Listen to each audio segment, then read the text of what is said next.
lined up the top stars from Hollywood and from all over the world to entertain you on a giant screen with the few colorful motion pictures you've been hearing about and reading It's about. showtime, folks. Enjoy the show. We're delighted to have you with us. They're driving theater. You'll find something to please you to add to your evening's enjoyment. Is pleased to bring you our feature presentation.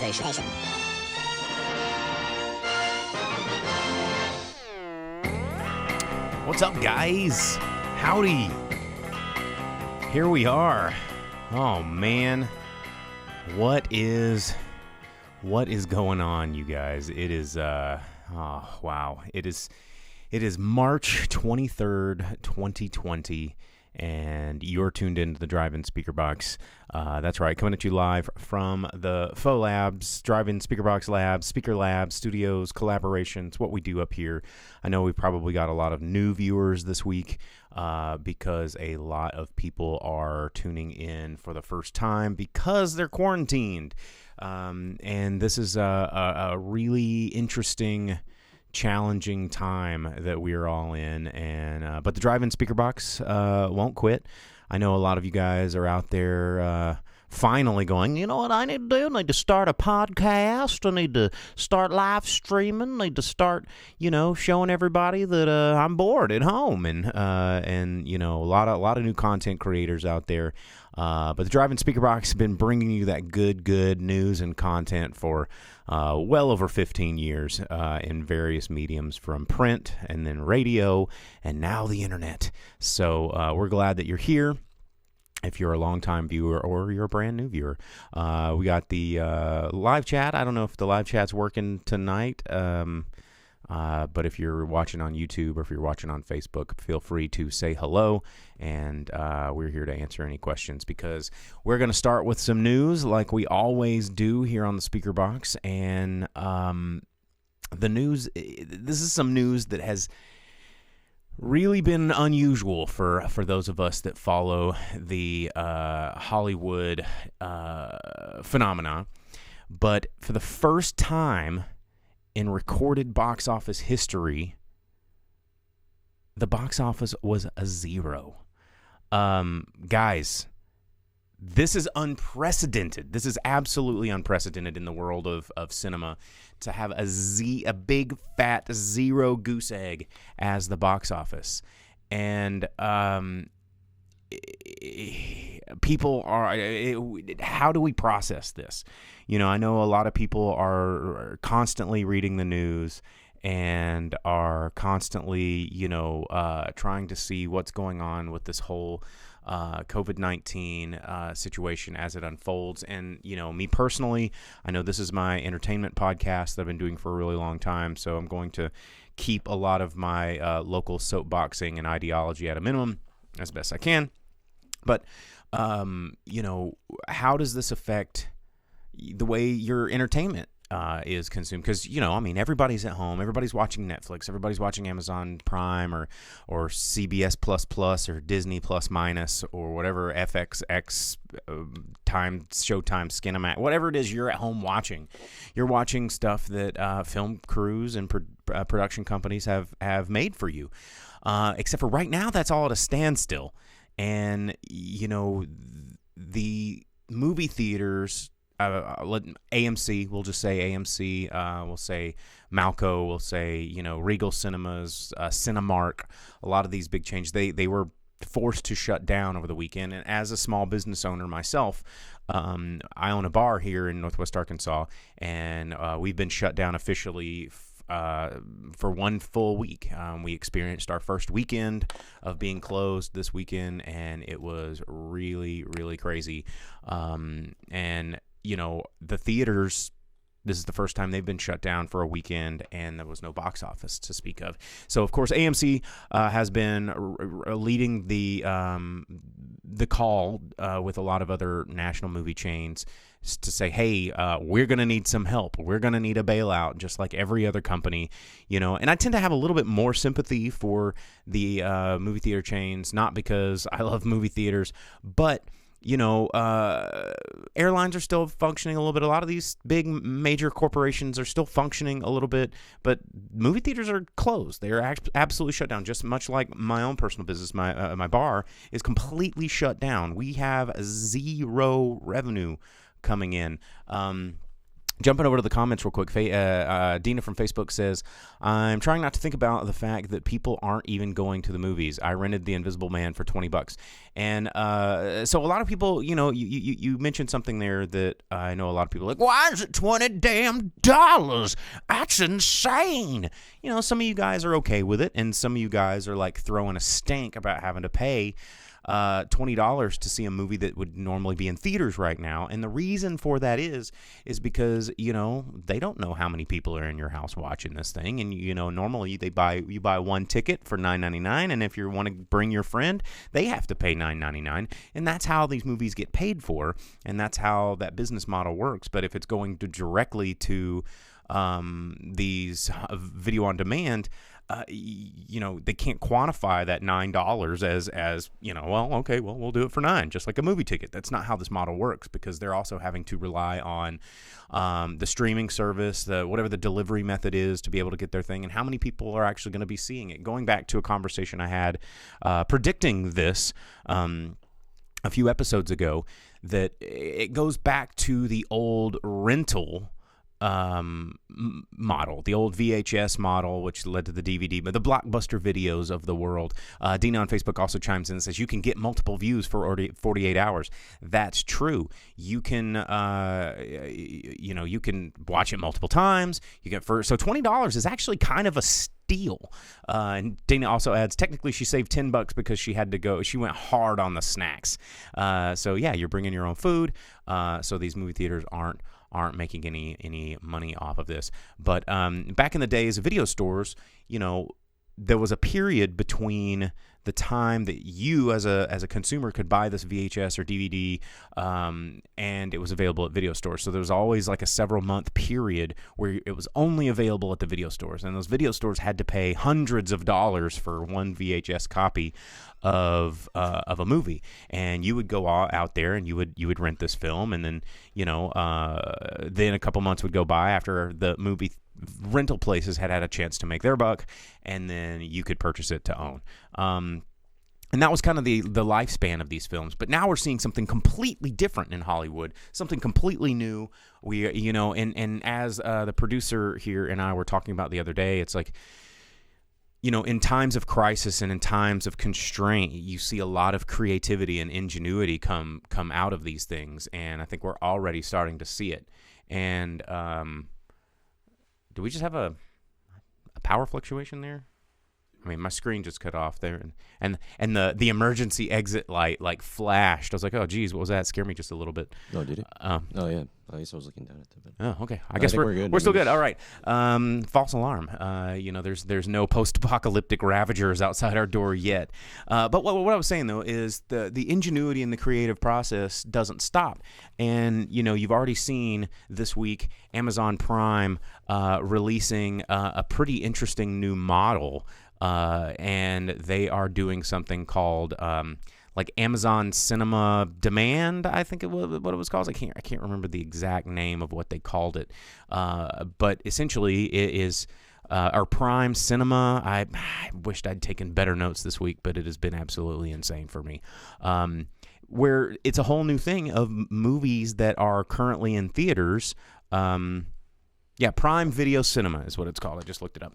That you can view at home. And of course, some of these theaters are getting really upset that Universal is offering pretty much every movie that they have in theaters going straight to streaming. So you've got The Invisible Man, The Hunt, Emma. All of these things are they are currently in theaters, are available on Universal streaming you can pay for.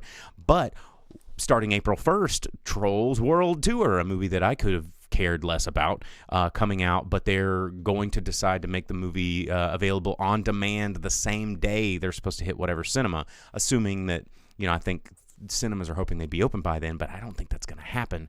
But movie theaters are freaking out because especially the smaller run chains that are not your AMCs and Regals and Cinemarks, there's a really good chance they're not going to survive this. Because here's another thing a lot of you people probably haven't thought about is fairly recently, a lot of these theaters to stay competitive and to meet the customer demand have invested millions on theater renovations to get comfortable seating, to build cafes, to build kitchens and bars, so that when you go to the theater, you have a more home-like experience of having these creature comforts where it's like, oh, well, I got recliners, I got a bartender making me a cocktail, I just got these amazing mozzarella sticks and some flatbread pizza. And, you know, a lot of these chains are, especially the smaller ones, are probably still trying to pay off the construction loans that they took out to make this. So it's like, holy crap, we got bills to pay. How are we going to pay these things? From YouTube, John asks, yeah, I'm like the companies like Disney are releasing their movies on demand early instead of going to the theater. I mean, what does this mean? What does this mean for the future of theaters? What does this mean for the future of Hollywood?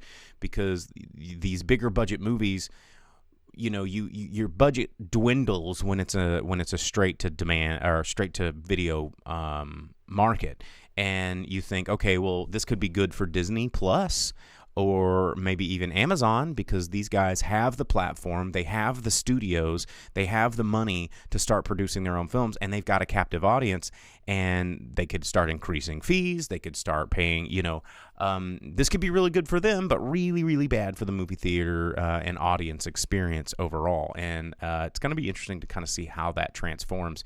You know, much like Movie Pass came on and changed a lot of things, even though they ended up going bankrupt. But without them taking that chance, we would have never had Movie Pass. We would have never had a lot of these. And believe it or not, even these streaming movie services, if it wasn't for these people pioneering the way. Vince on YouTube asks, I've been to some theaters that had some major renovations that didn't seem like they could afford it in a great economy. Yes, and it's because they have to stay competitive in this market. So, I mean, I know just personally, there's a local theater here that when my AMC got the really nice reclining seats, and I'd go see a movie that maybe wasn't playing at my AMC, I go, man, these seats suck. I don't want to go see a movie here anymore because we get spoiled on the other stuff that's better. And yeah, I don't know. It's a difficult trend. Yeah, now it's weird. And as you probably noticed, Grip's not here. It's just me. For those of you that are maybe only listening to the audio version of this podcast, normally I have the Grip here to my left, but he is experiencing not COVID-19. He is just feeling a little bit under the weather, and it's like, hey, take no chances. I need my immune system to remain uncompromised, so stay home. He is doing this for the good of all of us, and he does send his love, and he also says that he saw, he watched a movie this week, and what did he say? He saw The Spencer Confidential, since nothing else was really out there, and he said it was good, nothing new, one good cop against a bunch of corrupt police trying to take them down and fight the system. Did feel a little underdeveloped with the Hawk character that was his post-prison roommate and sidekick, and then he felt like an extended pilot episode. It did set up for a sequel. Could have been okay as a series of movies with different cases to solve as long as it's not overused. But yeah, he's still out there fighting the good fight, but just feeling a little under the weather. And as Dina says on Facebook, he is a germaphobe, so yeah, he extra taking the precautions. John over on YouTube says the AMC one in Fayetteville really did improve since I was there last to go see the last Zombieland movie. I'm going to miss going to a theater for a while due to all of this. Same. Going to the theater is pretty much a part of my weekly routine. I go at least once every week. I go to the movie theater, sometimes more than that, and it's already been weird missing that thing. So, not a whole lot of news happening right now. There was some fun, interesting news about Ethan Hawke in an interview this week, imagining a fourth of the Before trilogy, which we've talked about on the show, where it's before midnight, before sunrise, and before sunset, talking about if they were to do a fourth one, it might be interesting because it's coming up on that 9-year mark, and then that's how far apart these movies are spaced. But it would be interesting to say what would happen if the fourth one took place during this COVID-19 scare, and given Richard Linklater's creativity, he might run with it. I don't know. But speaking of movies that are being released digital early due to the coronavirus, we've got Netflix picking up the comedy that we've been talking about. We've seen so many trailers for, and it's the Lovebirds, that comedy that with Kumail Nanjiani and Issa Rae. We've seen lots of trailers for that, but they have decided to release that on Netflix April 3rd. Frozen 2 has already hit streaming. Onward is set to be on streaming April 3rd. Invisible Man is already out. Onward, I think Onward just got released. St. Francis just got released.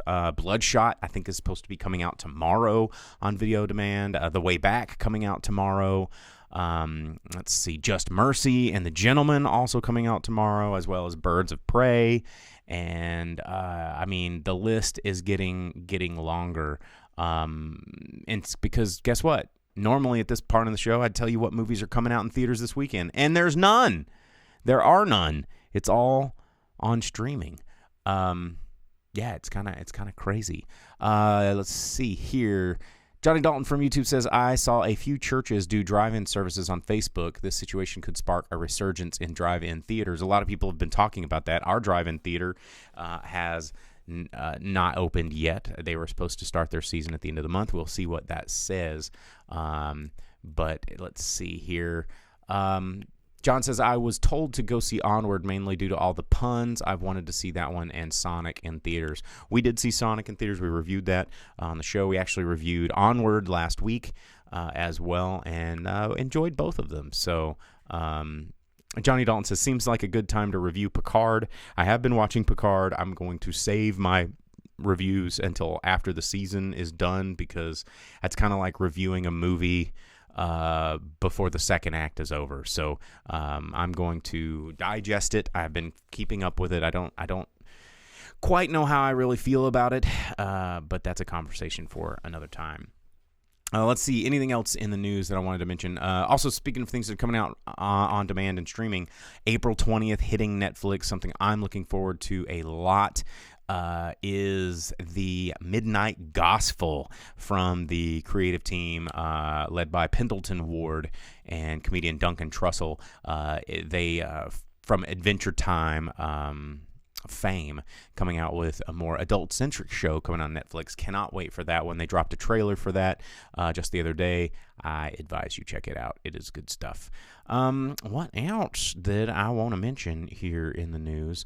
I don't know if you guys have been seeing this, going back to some of the previous episodes where we talked about cats, but apparently there is a butthole cut of cats. I don't know if you guys have seen this online. I know many of you that are regular viewers of the show probably have, but somebody on Twitter was talking about wanting kind of a tell-all about the production of Cats, and one of the guys that worked on the film mentioned that there was a time where the VFX team had to go through 400 different VFX shots and remove the buttholes from all of the cats because they put CGI buttholes on all these characters, but then before it hit theaters, they removed it. So now the internet, of course, has gotten a hold of that, and everybody now wants to see the butthole cut of Cats.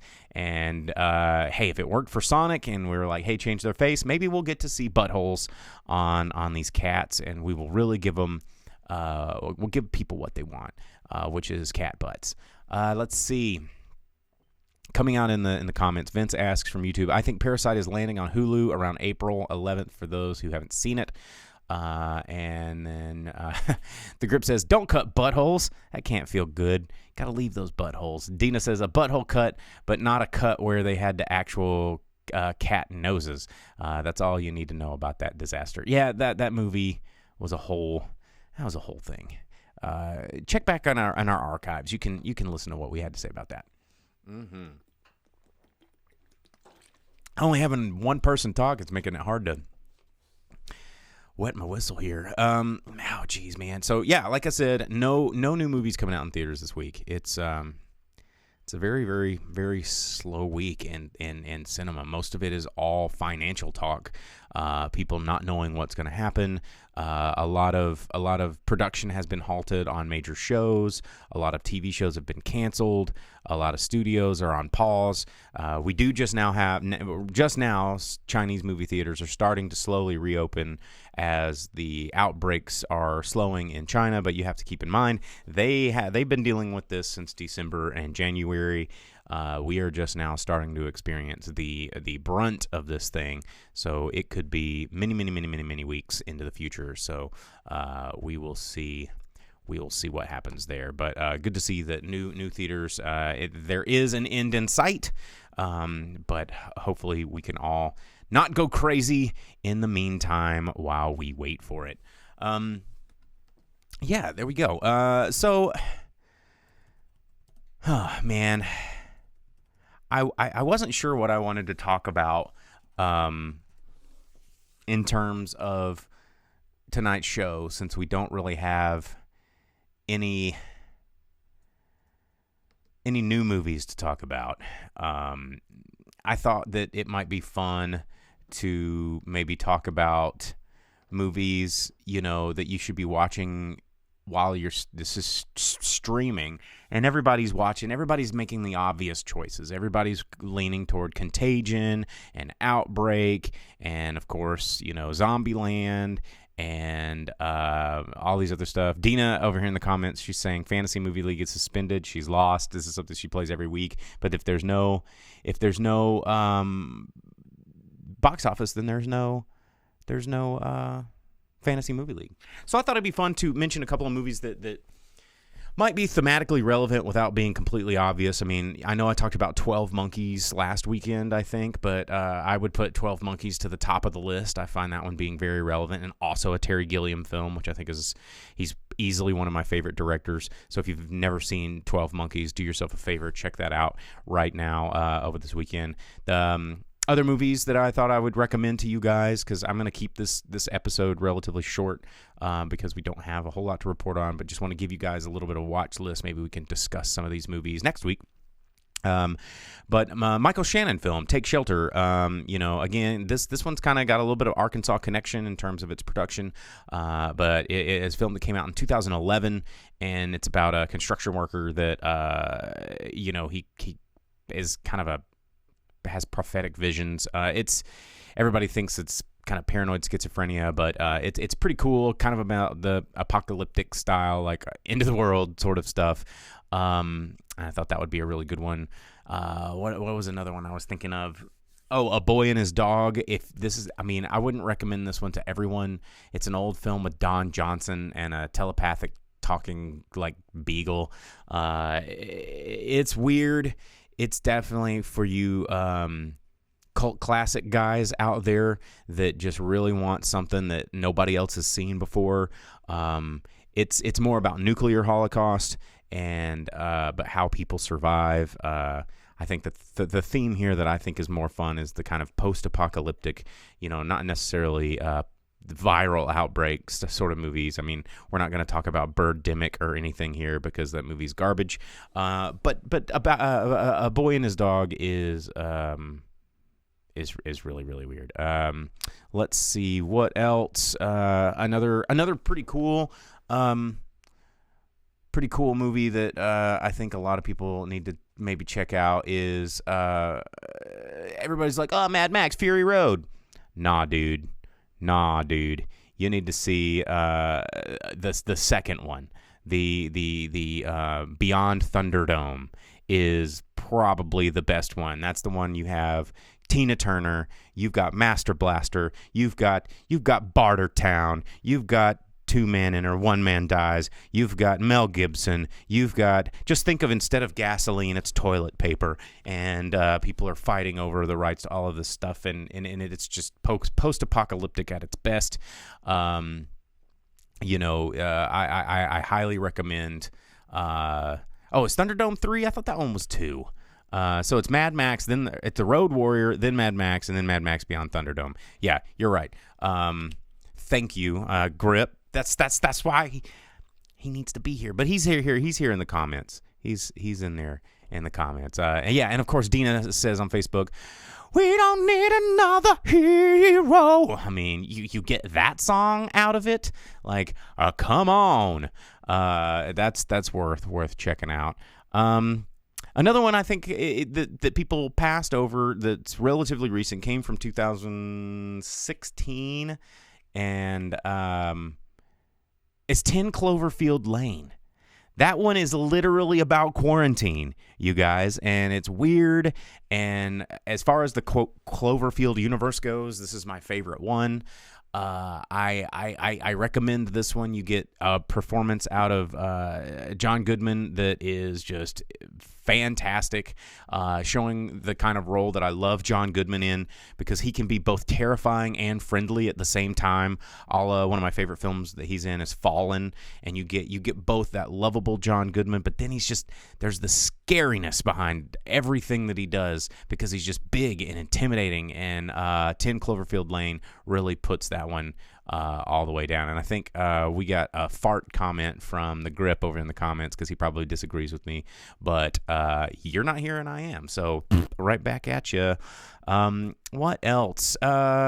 Children of Men was another one I had on my list from 2006. Pretty great film. Clive Owen. It's Alfonso Cuarón's kind of post-apocalyptic future film. One of the things that sets it apart is it has some really, really good single-shot sequences, and everybody's kind of got a big boner for single-shot sequences ever since 1917, which actually wasn't shot in a single shot. It was edited to look like it was shot in a single shot, so there is a difference. This film, on the other hand, actually has real single no-cut shots that are incredibly fun to watch. But there's this futuristic, unfamiliar world that explores like national xenophobia and us versus it's a pretty good one. It's a pretty good one. What else should I watch? Trying to think off the top of my head. Man, War of the Worlds is a good classic. I want to say, that the one from the 1950s, not the Tom Cruise one that came out. I think that this one's really, really good. It's kind of fun. I'm just because, if memory serves, that's the one where at the very end of it, the monsters are killed by the common cold, which is if memory serves. I'm just doing all this off the top of my head, so I don't have my notes. But there's a lot of famous movies and a lot of movie tropes where the aliens are killed by the common cold. You go back to Mars Attacks, and it's like Tom Jones music that blows up all their heads. But that's a pretty fun one to go revisit if you're bored and wanting to revisit some classics. Blah, blah, blah, blah. Or no, was it the Day of the Triffids where they all died from the cold? Anybody in the comments help me? Day of the Triffids or the War of the Worlds? I forget which one the aliens die of the cold. Maybe one of you out there can answer that one for me. The Andromeda Strain, that's a really good one, and actually kind of apropos. That came out in the 70s. Pretty good movie there to check out in terms of just apocalyptic setting. Soylent Green on that same note. Again, we're running out of food. And it's, we're in this dystopian apocalyptic future that the humanity has tried to overcome a problem, and Soylent Green is kind of the solution. Okay, thanks guys. Johnny Dalton and Vince confirmed that yes, it was War of the Worlds, so I was correct. That is, I guess, reassuring that I am the host of this podcast. What else? I would say the original. The original movie that I Am Legend is based off of. There was a Vincent Price original. There was actually 3 movies. It was like The Last Man on Earth, and then there was another one, and then I Am Legend. But the original one with Vincent Price is pretty cool. Kaya on Facebook says Omega Man. That's it. Johnny Dalton, Omega Man. That is the I Am Legend one. So Yeah, and the original one I think is The Last Man on Earth, and then Omega Man, and then I Am Legend, all based off the same story. But Omega Man is the one that has a really cool soundtrack, and I highly, even if you don't watch the movie, check out the film score to Omega Man. It is funky. Kaya asks, can we talk about movies not to watch? Because don't go watch Grave of Fireflies unless you want to get super depressed. Yeah, the Grave of the Fireflies is not one of those that you should be watching. You'll get extra double mega sad from watching that. It's Fist of the North Star live action. Yeah, do not watch that either. Yeah. Don't do it. But on an animated tip, if you're wanting to talk about animated tips about movies that are from the end of the world, here's an American animated movie that maybe you've never seen, but Wizards. Wizards is a really cool, I want to say 1977, but it's Ralph Bakshi. And Ralph Bakshi is one of my favorite American animators. This one came out, like 20th Century Fox gave Ralph Bakshi a chance. And if you've never seen Wizards, it's bizarre, it's slow. I think Wizards kind of came back with a bunch of like reefer heads in the late 90s, early 2000s that kind of discovered this movie again, going like, man, this is a trippy movie, dude. It's like about social problems, man. But it's actually a really, really good movie, and it has some incredible visuals because Ralph Bakshi is controversial. He pushes the envelope and is an amazing illustrator that can create some really awesome visual story. And again, with Ralph Bakshi, I mean, I know this doesn't fit on our theme, but Fire and Ice, ooh, that's some good watching. And so as the Grip says over on YouTube to comment, he goes, yeah, it's like heavy metal but with elves, and he is not wrong. Let's see what a little more recent stuff can I think of. Escape from New York, one that we talk about here on the show. I think I have my where's my eye patch? Here it is. I got my Escape from New York Snake Plissken official eye patch right there. A great post-apocalyptic movie about like what happened when crime got overrun. We had to come together as a people, and we put all the bad guys on an island, and it's fun. It's a good one. Classic Snake Plissken. Kurt Russell at his finest. Oh man. Oh, on that same tip, a little Roddy Piper. I know that I'm trying to think of what the grip would think. And Hell Comes to Frogtown, another cool post-apocalyptic movie. Because I think everybody apocalyptic films are okay. You should be watching these movies and not movies about sickness. You don't want to get scared, but we can explore this idea. We can explore it in a fun way, in a healthy way. Because I don't want to just be sitting and watching movies about like people dying from the flu. I don't want to watch that. But, and Dina suggested, she just watched The Purge the other day. It might be obvious, but it was good. And yeah, I mean, that would be something to watch right now. Something that's not necessarily about the flu per se, but something that's good to watch. Going back to the animated tip, I just thought about another one, and that's Nausicaa of the Valley of the Wind is another kind of cool. There's some sort of viral phage going around that is affecting wildlife and all of this kind of stuff, and it's a Hayao Miyazaki classic, probably one of my favorite of his films. I think you could probably get that. I don't know if it's on Disney Plus because they have rights to Studio Ghibli. Or no, that was a part of the thing where everybody's gotten Studio Ghibli for streaming on Netflix except America. Let's see. Kaya asked, movies only or TV shows too? We kind of keep this thing mostly movies because that's what I watch a lot of. But maybe next time I'll add some TV shows. Johnny from YouTube suggests Six String Samurai coming out of the 90s. Yes, another really good post-apocalyptic film. One of my fellow co-hosts in the past, the Gaffer, he actually dressed up as the Six String Samurai many years ago for Halloween. And it's a great post-apocalyptic film to add to that list. Well, let's see.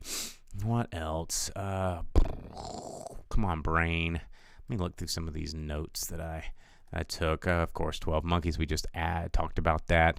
Yeah,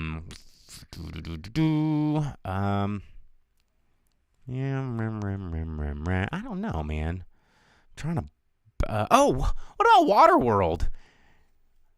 everybody likes to poo-poo on Waterworld, but Waterworld's one of those movies, like, when you revisit it, it kind of holds up a little bit stronger than it did at the time. You know, going down in history as one of the biggest financial flops of all time at the time. Waterworld, Kevin Costner film about, you know, a post-apocalyptic world where the entire planet is like flooded with water, and, you know, what does that mean? How do we survive? It's a pretty interesting, iconic sort of iconic Waterworld. Man, yeah, I'm gonna go home and watch Waterworld after, like, later tonight. That's what I'm gonna do. Or Tank Girl, another classic '90s post-apocalyptic film. They're actually even talking about making another Tank Girl with starring Harley Quinn. Margot Robbie is in talks to reprise the role of Tank Girl because she basically borrowed Tank Girl to do Harley Quinn, and so now it's coming full circle. But if you asks me, that there can be only one Tank Girl, and we had it, and Lori Petty will forever and for always be my Tank Girl. But I guess you could probably talk Ice-T to coming back and being a kangaroo-headed whatever.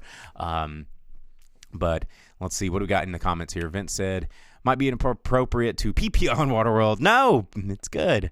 Johnny Dalton says, Double Dragon the movie. No, we don't need to be revisiting that. That's a different kind of apocalypse. What else can we think of? I don't want to do any zombie movies. No zombie movies. What was the name of that movie? God, I wish Grip was here. No, what was that one? There's so many out there.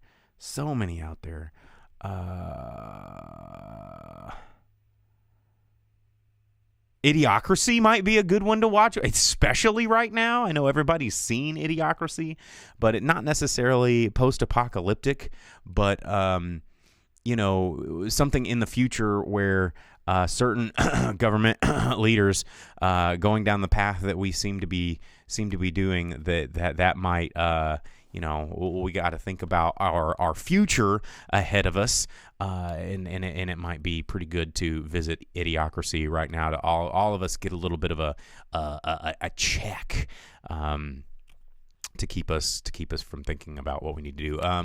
Man, I keep wanting to go back to the animation tip. There's an old film that I always really love, and it's more post-apocalyptic sci-fi, but more space travel. But it's another one of my favorite American animators, Don Bluth, and it's called Titan AE. It's about Earth has to abandon Earth because of we screwed it up, and disease and famine, and we overused our fossil fuels, and we had to evacuate Earth, and so humanity is kind of scattered amongst the stars trying to rebuild itself. And it's about the ship that can basically create like a big bang and make a new Earth. But Don Bluth and Gary Goldman, pretty great. Kind of right at the tail end of when hand-drawn animation was falling out of favor in theaters. I think it's a pretty awesome movie. Kaya on Facebook agrees. She loves Titan AE. I think that movie's fantastic and a really great example of high-quality, non-Disney related hand-drawn animation. And Johnny Dalton asks, didn't they use a Creed song in the preview? I mean, yeah, they did. And truth be told, sometimes belting out Creed songs for no reason is kind of fun, as the producer and I can attest to after last night's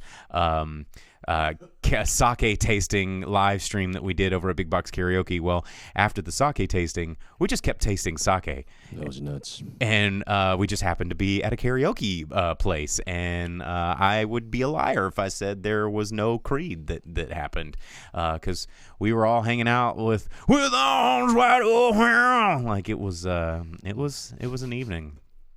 So yes, that Titan AE did have the Creed song in the preview, so there you go. Can you take me higher? That was, man, last night. That was a thing we did. Let's see what else is a good one. Wall-E, another really good one. Thinking about how we're all sitting on couches watching, consuming media. That's another really good one. And those are all the old ones. I want to save some of the new ones for another episode.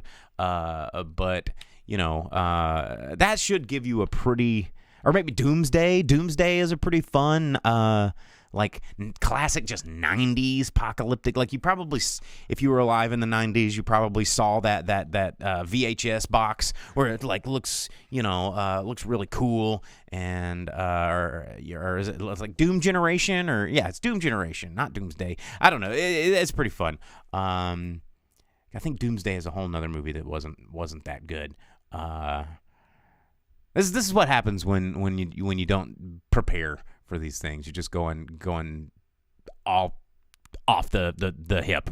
So yeah, there you go. That should give you plenty of watching. And as Kaya says, so long and thanks for all the fish. Of course, bringing your towel, packing along, 42ing it up, Hitchhiker's Guide to the Galaxy, end of the world. But the Dolphins knew it all along. There you go. That's plenty. If you were taking notes, tons of things to tide you over until next week on the Drive-In Speakerbox. There's no box office roundup to do because, as I reported at the beginning of the show, there's no box office this week. And how insane is that? So there you go. But I will stop and I will say I will take this period to do some public service announcements here. And we're here, we're having fun, we're talking movies, we're at home, it's kind of like a snow day, but with people dying outside. And we need to remember that while some of us have the ability to sit at home and laugh and cut up and, watch movies and pay $20 to watch Invisible Man, there are a lot of people out there that don't know where their next meal is coming from, that don't know how they're going to pay rent, that are still getting evicted because of laws in various states. And I know that Arkansas in particular, where we broadcast from, has some very stupid, backward tenant rights. In fact, there are none here. It's the only state in the union that doesn't have a set tenant rights. And there are liquor laws, which are important to me, that are really screwing us over, that we deal with every day. But now, in the face of crisis, it with all of these extra constraints that we have figured out ways to deal with, are now making it really impossible for us to figure out how we're going to continue in the future and rebuild after this catastrophe. So with all that said, our hospitality workers, our entertainment workers, we're all what's considered a lot of times as non-essential. But I challenge you guys to think about your world without these things and then tell me if those are non-essential. Take away your movies, take away your restaurants, take away your favorite entertainment or watering hole, take away all of these things, your salons, they just all got shut down. Take away all of these things that we think are just superfluous and tell me if they're not essential to our quality of life, at the way that we see it now. And think about supporting those people, because they're the first ones being hit. So I know a lot of people have been asking me a lot, how do I help? How do I help? How do I help? I don't have all those answers because the problem is so big that we haven't really had a full time to digest this. But the best way to start helping is to be proactive. Don't give up. If someone's like, I don't know how you can help, don't go, well, I guess I'm not gonna then. Like, just be patient, be open, be thoughtful, be empathetic. Please, dear God, be empathetic of everybody else around you and their experience. And write your leaders.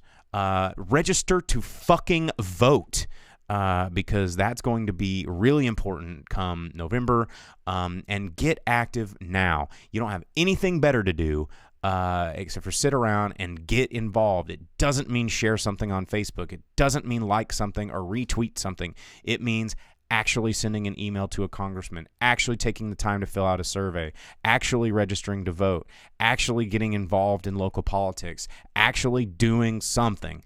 And that is so much more helpful than going, well, I donated $5 and I got this t-shirt out of the deal. It's like, well, what you're not thinking of is that $5 for a t-shirt probably only ended up being extra like $1.50 because somebody had to donate the t-shirt and then somebody had to make the t-shirt and somebody had to mail it to you. It's like, don't always expect a prize or a handout. The whole Kickstarter method of helping. Like, just do something because you need and are supposed to do it because it fills your soul. And we need a lot of soul fulfillment right now. And that's my message. I'm gonna be preaching that message for the next probably several weeks as this thing continues to go. But I will be here week after week with you. You'll probably see a lot more of me on my private, personal stuff if you're friends with me on Facebook. Or you can always check us out here on the Drive-In Speakerbox. Follow us on Facebook. Follow us on YouTube. Share us. I don't tweet a whole lot. I know we have the logo down there, and we don't really do Periscope anymore, even though we have the logo down there. But there's old archival content there. But you can also listen to the podcast on your Spotify or Google Tunes or whatever the hell you use. So thanks for tuning in, guys. I'll see you guys next week, and be safe out there.